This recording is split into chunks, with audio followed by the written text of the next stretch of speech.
안녕하세요 구독자님들. 저는 결혼 1년차 33살 초보 주부예요. 부디 제 사연이 잘 전달되길 바라며 바로 사연을 시작하겠습니다. 남편이랑 저는 동갑내기 커플입니다. 대학 때부터 오랜 시간 동안 교제를 하다가 결혼의 연을 맺었고 그로 인해 두 사람은 서로를 참 특별하게 생각하는 편이었어요. 인생의 거의 반을 함께 보내가고 있는 것이었기 때문에 서로가 서로에게 특별하다고 여길 수밖에 없었죠. 오래도록 교제를 해오다 보니 저희는 서로의 가족들도 자신의 가족만큼 잘 알고 지내왔습니다. 제가 저희 집에서 외동딸이었는데요. 남편은 저희 부모님께 친아들만큼 생각해 잘해줬고 예쁨 받겠다고 일부러 나서서 안부 연락도 하는 등 참 다정하게 굴어줬습니다. 안부 연락도 하는 등 참 다정하게 굴어줬어요. 그러니 저도 남편이 내 부모님께 잘하는 만큼 잘해야겠다 싶어서 남편의 가족들에게 똑같이 잘 해줘보려 했고요. 실제로도 시부모님하고는 연애 시절 꽤나 돈독하게 지냈습니다. 시부모님도 가족 행사가 있을 때 저를 여러 번 초대해 주셨었고 가끔 문자를 주고받거나 얼굴 뵙고 밥을 먹으면서도 지냈어요. 그럴 때마다 남편에게 하나 있는 여동생인 시누이도 한 번은 꼭 만났고요. 저희 시누이는 저보다 2살이 어렸습니다. 저하고는 다른 게 참 많은 친구였어요. 처음엔 낯을 가리는 집, 말도 없고 눈도 잘 마주치지 않길래 내가 어려운 건가 싶어서 굉장히 조심했습니다. 시부모님 눈치가 아니라 시누이 눈치를 보면서 말도 최대한 잘 가려서 꺼내곤 했고 괜시리 시누 얼굴 보며 웃긴 얘기에 반응을 하며 시누이하고 교류를 한번 해보겠다고 어지간히 노력을 했었어요. 하지만 그러면도 쉽사리 웃음이나 눈빛을 주지 않던 시누이가 저 결혼한다고 하면서부터 점점 말을 하기 시작하더라고요. 먼저 밥 먹자고 연락을 해오기도 했고 자기 옷 사러 가는데 같이 쇼핑을 가지 않겠냐면서 절 불러내기도 했었습니다. 시누이가 직장을 다니는데 회사에서 명절 선물이라고 무슨 와인을 돌려놔 보더라고요. 그런데 그때도 와인 한 병을 더 얻었는데 가져가려면서 저를 회사로 불러냈었어요. 저는 군말 않고 고맙다면서 기쁜 마음으로 신우 회사를 찾았고요. 하지만 여기서 의문이 하나 있었습니다. 신우를 만나면 만날수록 친해져서 기쁘다는 생각보다는 내가 왠지 호구가 되어 신우이한테 잡혀 살고 있는 것만 같은 껄끄러운 기분이 드는 게 의문이었죠. 신우이가 저한테 먼저 말을 걸어주거나 불러주며 친근하게 대해주기 시작한 것이 너무나도 고마웠는데요.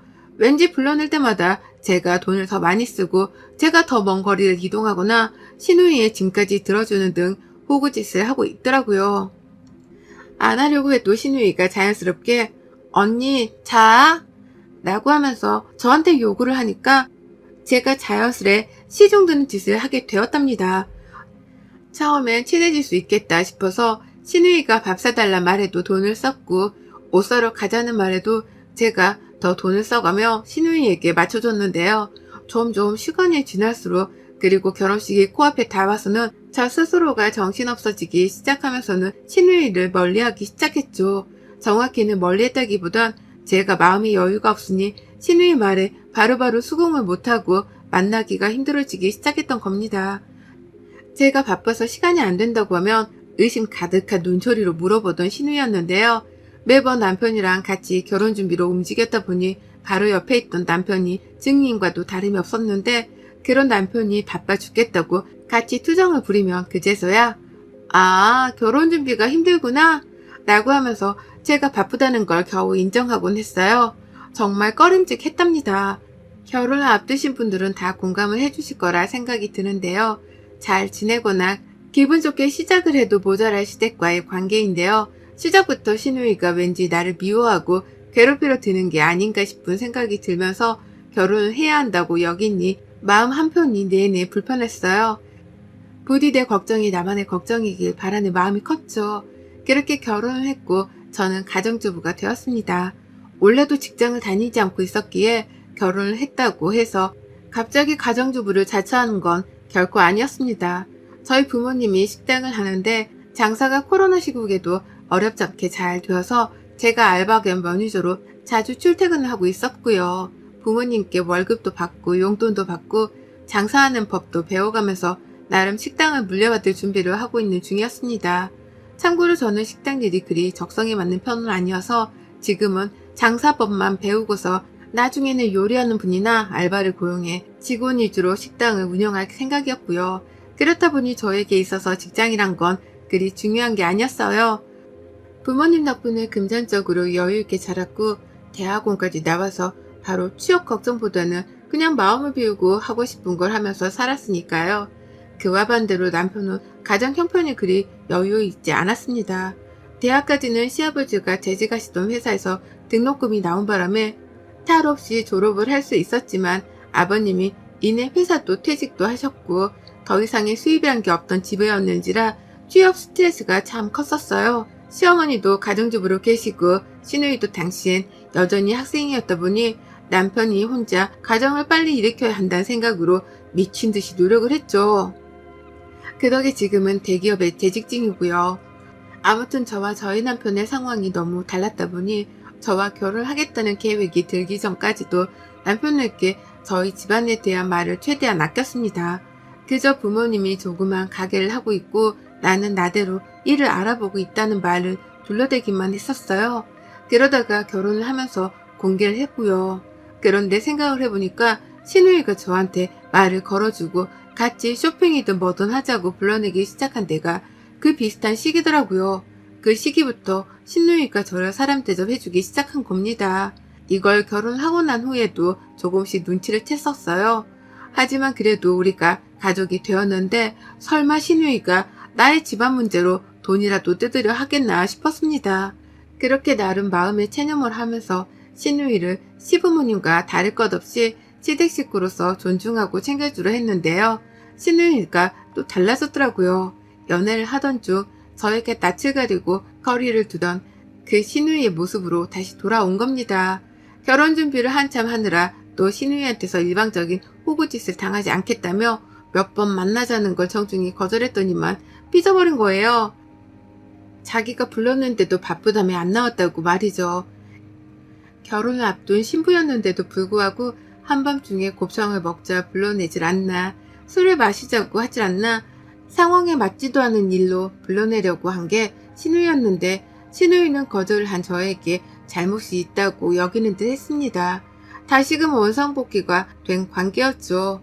솔직히 너무 짜증도 나고 나를 왜 그냥 순순히 언니로서 받아들여주지 못하나 싶어서 시누이한테 억한 감정도 생길 뻔했는데요. 그보다 더한 감정이 등장했답니다.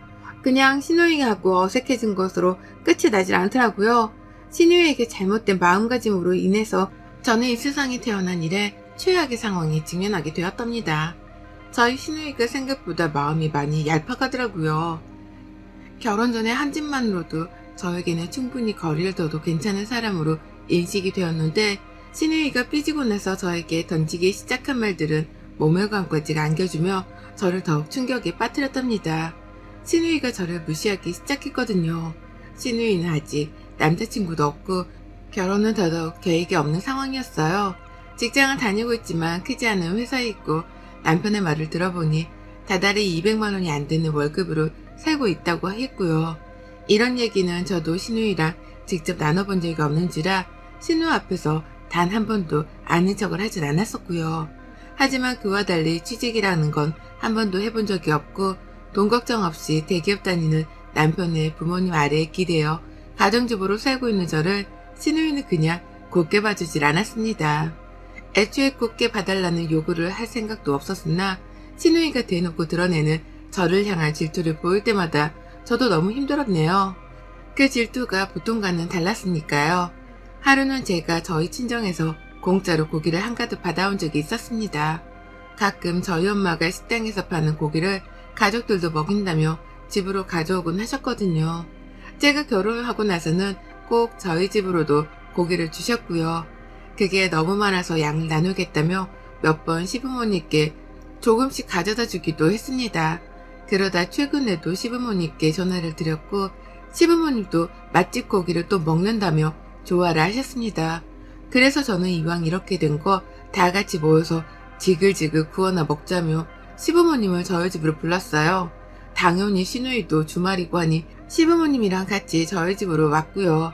그런데 시누이가 저희 집을 한번 들어와 보더니 입으로 돈이 남아 돈에 라고 말을 한 거예요.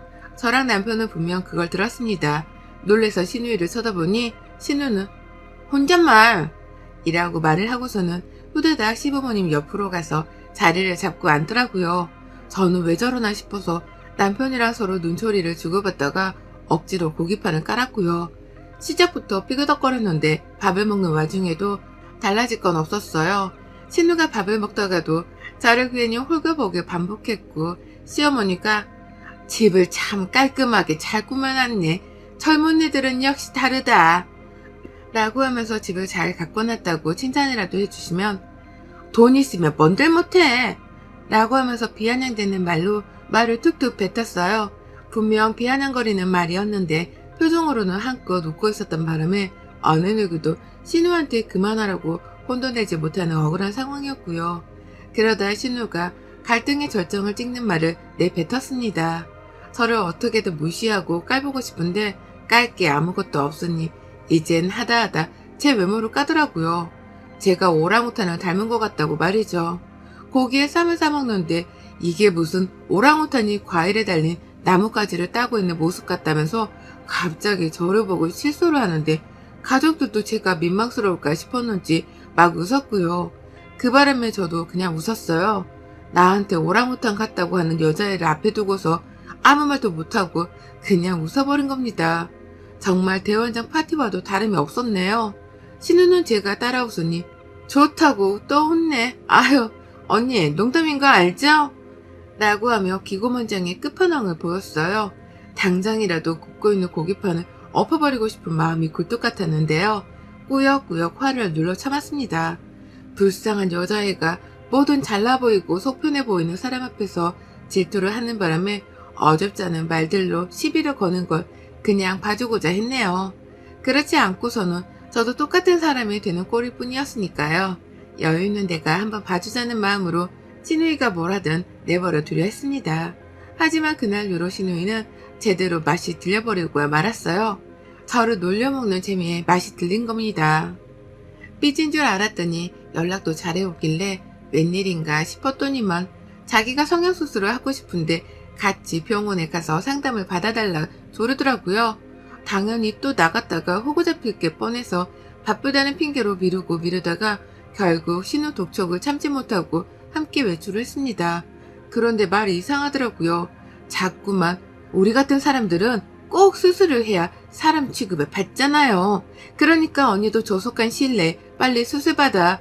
나중에 얘라도 나와서 유치원에 가야 하면 학부모도 만나야 하잖아. 그때 언니 무시당할래요? 라고 하면서 저까지 수술을 받아야 하는 사람이라는 식으로 대화를 이끄는 겁니다. 나는 내 외모에 진지하게 만족을 하는 중에 있고 수술 따위는 필요도 없어서 안 받고 있는 자존감 높은 사람인데 신우이가 저까지 끄집어 잡아서는 우리 같은 사람들이라고 표현을 한 것이 너무 기분이 나빴어요. 이건 돌을 다 닦으신 스님이 들어도 기분이 나쁠 만한 말이었습니다. 나는 수술이 필요 없다고 대답을 해도 언니 해야지. 내가 저번에 말했잖아요. 언니 오랑우탄 닮았다고. 내 말을 진심으로 안 들었구나? 하긴 언니한테 그런 말을 누가 해줬겠어요. 직장도 안 다니고 집에만 있는 사람인데 라고 말을 하면서 기분이 확 상할 만한 말을 내뱉었어요. 제 표정이 순간 굳어지면 아유 농담 하기 싫음 하지 마요. 대신 나 하는 거 잘 봐야 해요. 라고 하면서 싸울 수 있을 만한 상황을 참 요리조리도 잘 빠져나갔고요. 얄미워 죽겠는 신우였고 맘 같아서는 수술대 위까지 쫓아가선 응징을 해주고 싶었습니다. 그 정도로 말 한마디를 참 빈정상하게 잘도 뱉어내는 신우였어요. 다른 것도 아니고 사람한테 오랑우탄이라니. 그걸 듣고도 기분이 좋을 만한 여자들이 이 세상에 얼마나 있을까 싶더라고요. 그러니 저로서는 신우의 말이 절 엿먹이겠다고 일부러 꺼내는 말이라는 것을 분명히 잘 알았죠. 하지만 이내 신우이는 병원 안에서도 또다시 절 엿먹였습니다. 상담을 받으러 갔더니만 상담 직원 앞에서 제 견적을 물어보는 거예요. 입이 튀어나온 것도 보기 싫고 차라리 턱이라도 깎았으면 하는데 이 언니 견적은 어때요? 턱은 비슷한가? 라고 하면서 급기야 제 얼굴에 직접 자기 손까지 들이밀면서 제 턱을 살살 만지는데 그러면서 뭘 한 줄 아세요? 역시 이건 자연산 턱이지? 자연산이라 튼튼한 것 좀 봐. 내가 아까 오랑우탄이라고 한 말 취소. 언니는 오늘부터 개그맨 그 누구냐? 걔 있잖아. 턱 큰 사람. 이라고 했습니다. 저한테 또 오랑우탄 소리를 꺼낸 걸로도 모자라 취소라더군요. 이제부터 턱이 큰 개그맨 아무개씨라고 부르겠다고 하면서 말이죠. 그 바람에 앞에 앉아있던 상담원 분도 A상인 건지 아니면 진심으로 웃긴 건지 저와 신우이 둘을 번갈아 쳐다보면서 웃더라고요. 근데 저는 그게 너무 자존심이 상했습니다. 왜 내가 신우병원 상담하는 곳까지 따라와서는 인격모독까지 당하며 놀림을 받아야 하나 싶었으니까요. 내가 이런 취급을 도대체 왜 받아야 하는 건가 싶어서 그 순간 머리가 어질거렸죠. 상담 받고 난 후 밥이라도 먹으러 가자고 하는 신우 말에는 대꾸도 안 하고 혼자 택시를 탔습니다. 뒤에서 신우이가 혼자 택시를 잡아타는 저를 따라서 얻어 타려는지 차 안으로 들어오려 했는데요. 어딜 따라 타려고? 네 돈 주고 네가 불러서 타! 라고 강남 한복판에서 소리를 치고서는 혼자 출발을 했어요. 택시 안에서 신우이로부터 무개념이라는 둥, 야비하다는 둥에 시덥잖은 문자도 받았지만 싸그리 다 씹어버렸습니다. 대꾸할 가치도 없었으니까요.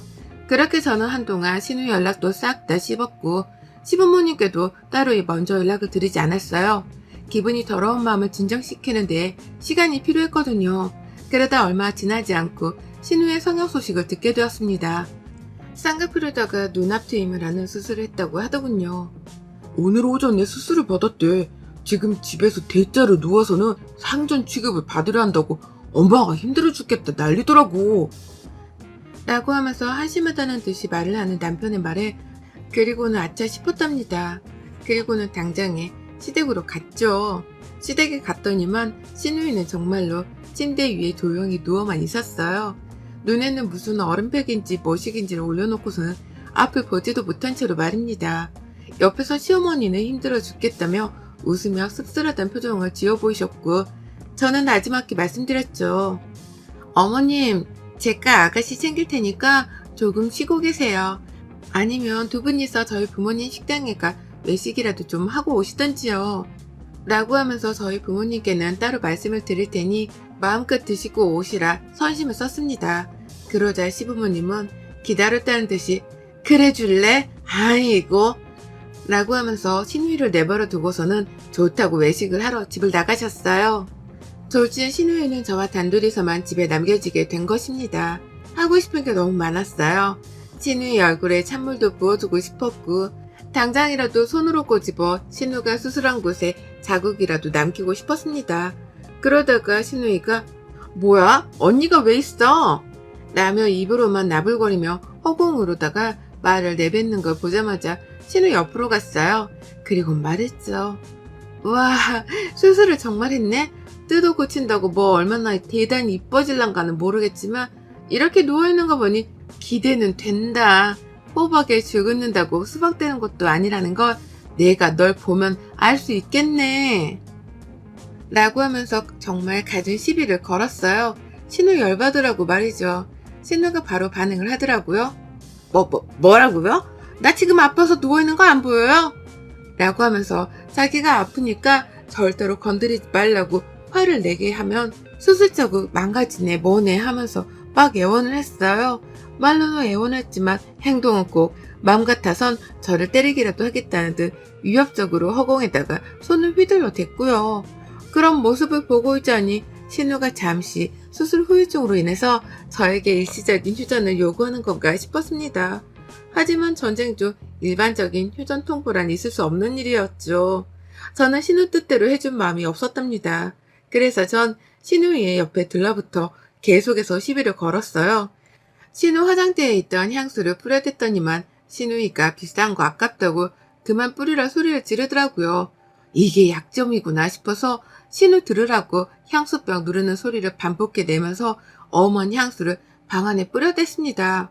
아가씨는 꼭 이러더라. 밖에서 나 불러서 내 돈 쓰는 건 안 아까워 했으면서 내가 아가씨 물건 좀 만지는 건 아까워요? 이상한 논리네? 그러면 안 되지. 라고 말하면서요. 방 안에 지독하게 지릴 향수가 가득한데 아가씨는 이미 열이 받아서 씩씩거리면서 내가 당장 내 방에서 나가라고 했어요. 당장 나가! 라고 소리를 질렀어요. 목이 터져라 소리를 질러대는 바람에 하마터면 죽어있는 사람이 일어난 줄 알고서 기겁을 할 뻔했을 정도였습니다. 하지만 전 그 자리에서 아가씨 책상서랍 여는 소리, 적은 월급으로 탈탈 털어서 샀을 값비싼 화장품들을 열어대는 소리, 아가씨의 옷걸이를 뒤지고 옷을 만지는 소리 등 아가씨 물건이란 물건에 손을 대는 소리를 자유자재로 냈어요. 여기저기 소리를 대면서 아가씨 심기를 건드리던 중 급기야 아가씨가 힘이 빠진 건지 애원하며 또 매달리더라고요.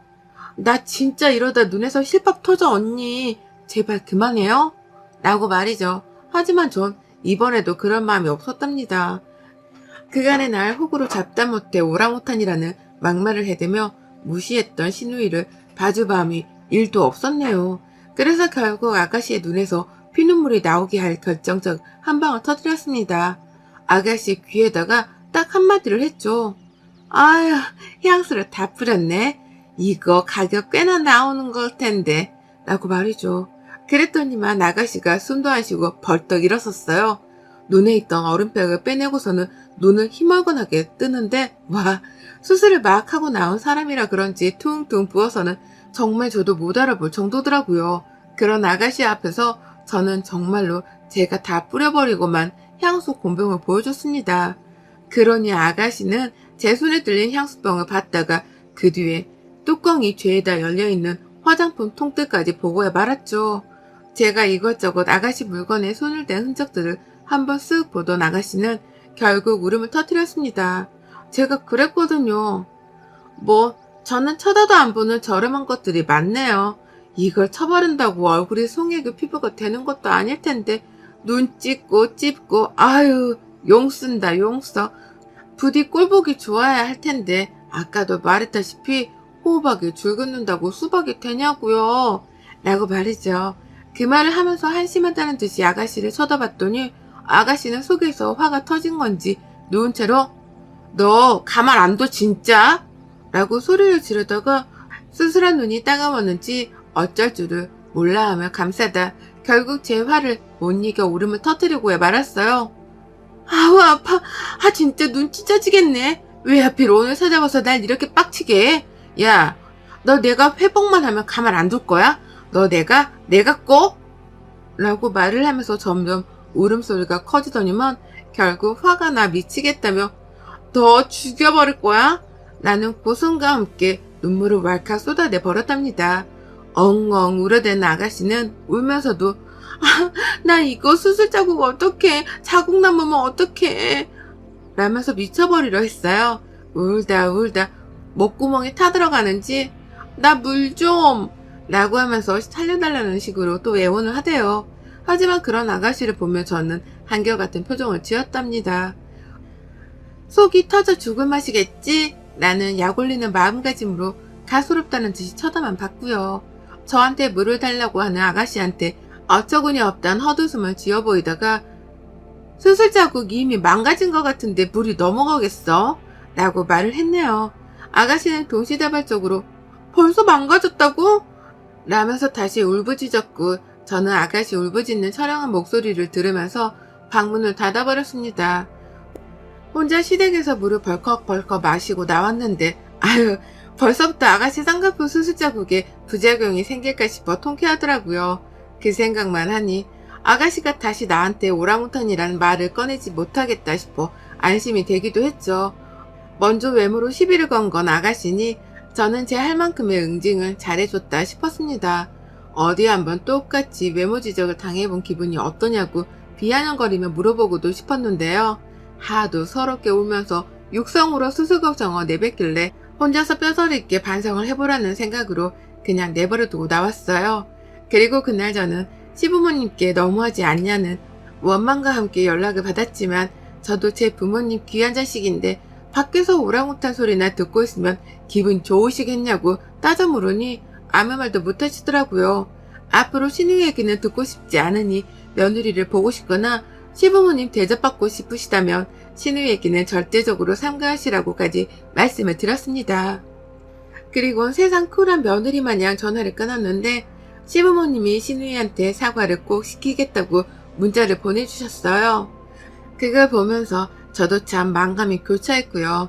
생애 최악의 악담을 듣고서 생애 최고로 통쾌한 한 방을 똑같이 날려준 날이어서 그런지 통쾌해 상쾌한 건 당연했고 아주 신이 났네요. 신우이가 언제쯤 회복을 하는지는 모르겠지만 와서 시비를 또 걸면 그때는 수술한 눈덩이에 자국만 남기는 게 아니라 육탄전을 펼쳐서라도 혼을 내줄 거예요. 딱 기다리고서는 신우 왕쾌를 지켜볼랍니다. 부디 수술한 눈에 저와 싸우고 나서 운 선명한 자국이 남았길요. 여러분의 생각은 댓글로 남겨주세요. 오늘도 시청해주셔서 정말 감사합니다.